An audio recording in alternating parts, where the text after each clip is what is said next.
What's up, guys? This is Andrew here with you for PokerSavvy Plus, and this is part one of the video series entitled Playing God. And what you're going to see here is a match that was played between all PokerSavvy Plus members. And what that means is basically that because PokerSavvy Plus members are a little bit probably better than the average fish you're going to find at 25 no limit, we get into all sorts of interesting spots, and there's all sorts of interesting dynamics going on. So what I'm going to do is I'm going to go through the session hand by hand, and I'm going to comment on what I see. I've been through it already, and there are some really interesting spots, so we'll get into those. Just a couple of things that I want to mention before I start.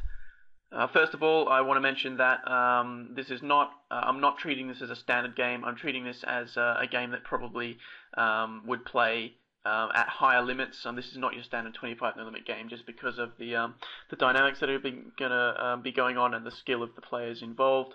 So there will be lots of plays where I'll say, yeah, that's standard, but it probably isn't if you're playing against your standard fish.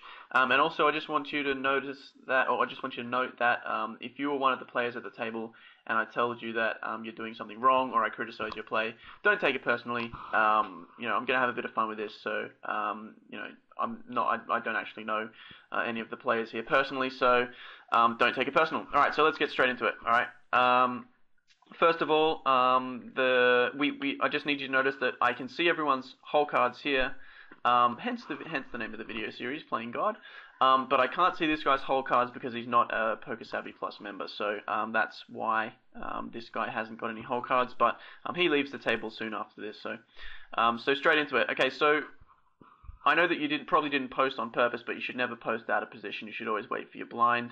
And if you do post out of position, you should probably raise it up, just because if you don't, you're going to get stolen.